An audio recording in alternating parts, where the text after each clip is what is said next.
답은 AI 반도체, 또 최대 2차 전지 비교 분석, 2차 전지와 조선 수익의 길, 점상과 함께하는 특별 강연회. QR코드를 인식해 확인해보세요. 네, 지난주 금요일에 미국에서도 연준 위원들의 여러 발언들이 나왔습니다. 근데 거의 다 좀 매파적인 발언이 나왔기 때문에 시장의 부담 요인이 됐었는데요. 자, 중요한 경제 지표도 앞두고 있는 이번 주 채권의 흐름은 또 어떻게 흘러갈지 미리 좀 알아보도록 하겠습니다. 자, 하이투자증권의 김명실 연구위원입니다. 안녕하십니까? 네. 자, 우선은 채권, 2년물과 10년물, 우선 지난 한 주 동안의 그 흐름이라든지 어떻게 보셨습니까? 네, 지난 한 주 동안 미국 국채금리는 거의 약보합 흐름을 계속적으로 보이고 있었습니다. 앞서 말씀드린 것처럼 이제 고용 관련한 일부 지표들이 둔화 조짐이 확인이 됐지만, 아시다시피 지금 최근에 몇몇 연준 위원들이 여전히 매파적인 입장들을 고수하면서, 올해 금리 인하 시기랑 그리고 올해 금리 인하 폭에 대한 불확실성들이 계속 비춰지고 있는 상황입니다.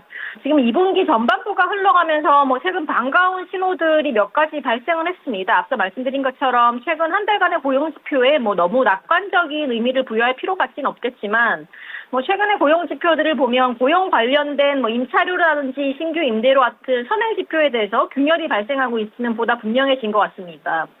그리고 무엇보다 이제 디스인플레이션 경로의 혼란을 야기했던 유가나 환율 같은 1차적 가격 변수들도 고점을 찍고 안정적으로 조금 내려오고 있는 점도 긍정적일 것 같고요. 지금 당장은 어렵겠지만 디스인플레이션에 대한 확신은 시간을 갈수록 이제 강해질 것으로 예상을 하고 있습니다. 이처럼 지금 미국 국채금리는 다소 혼란을 보이는 가운데서도 일단 시장의 시각은 시장금리의 상단은 2분기에 확인된 것으로 판단을 하고 있고요. 상방에 대한 변동성도 지금 4월 말 이후로는 계속 축소 중에 있는 것 같습니다. 다만 미국 국채금리의 의미 있는 하락을 만들어내기 위해서는 결국 이제 상업용 부동산 이슈 같은 크레딧 관련한 위험성들이 조금 더 부각이 된다든지 최근 이슈가 있었던 미국 국채 발행 시장에 대한 노이즈들도 조금 없어져야 할 것 같고요. 해당 요인이 발생하기 전까지는 미국 국채금리의 하락이 어느 정도 형성된다고 하더라도 하락폭 자체는 크지 않을 것으로 보여지고 있습니다. 네, 그리고 두 번째로 말씀드리고 싶은 건 어쨌거나 하반기 기대되는 채권 시장의 키워드는 이제 통화정책의 다이버전스라고 생각을 하고 있습니다.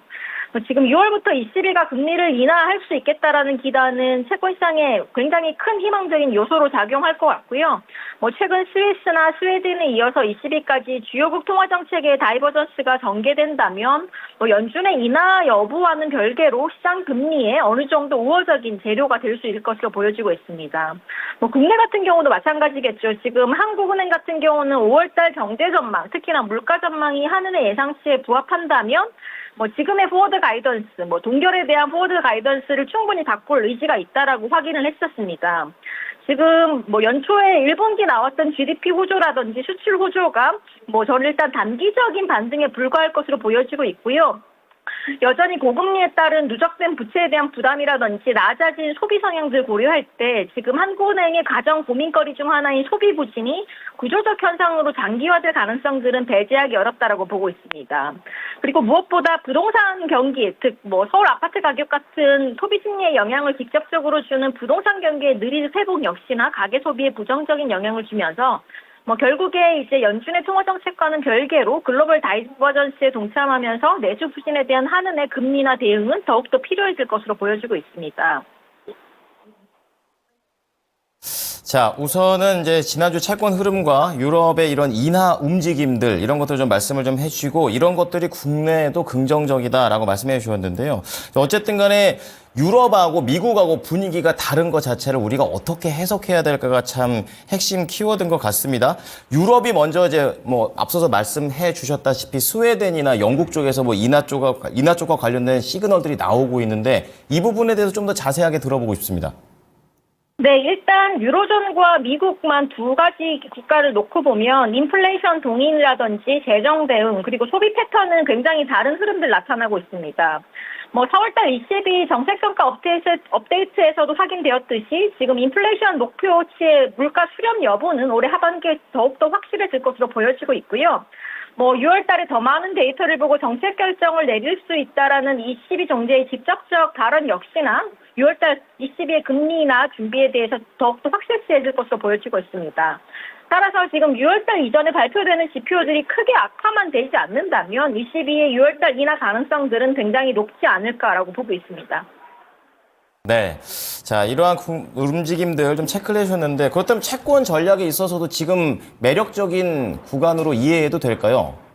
뭐, 솔직히 말씀드리면 당장은 조금 어려울 것 같고요. 지금 금리 상방은 경직성을 보이고 있지만 그렇다고 해서 추가적인 하락 모멘텀 자체도 부족합니다. 뭐 아시다시피 지금 연준의 인하 전망에 대한 재개 내러티브라든지 경기 둔화 신호가 확실시하게 나오지는 못했었고요. 따라서 이제 6월달 FOMC 전까지는 투자 전략 측면에서는 적극적인 듀레이션 확대, 즉 금리 인하에 대한 베팅보다는 조금 더 조심스러운 국면이 이어질 것으로 보여지고 있습니다. 뭐 당장 이번 주 미국의 4월달 CPI 발표도 예정되어 있는데, 뭐 3월달보다는 둔화 징후가 포착되겠지만 그렇다고 해서 연준 위원들의 매파적 발언을 뒤집을 만큼의 뭐 충격으로 나올 가능성들은 굉장히 낮을 것 같고요. 그러한 측면에서는 뭐 적어도 한두 달 정도는 조금 보수적인 관점으로 접근하시는 게 맞지 않을까라고 보고 있습니다. 네. 자, 시장에서 원하는 말들이 좀 나오고 있는 그런 상황에서 또 너무 또 앞서가지는 말자, 또 이렇게 무게를 잡아주십니다. 오늘 내용 잘 들었습니다. 네, 감사합니다. 네, 채권 플로우였습니다.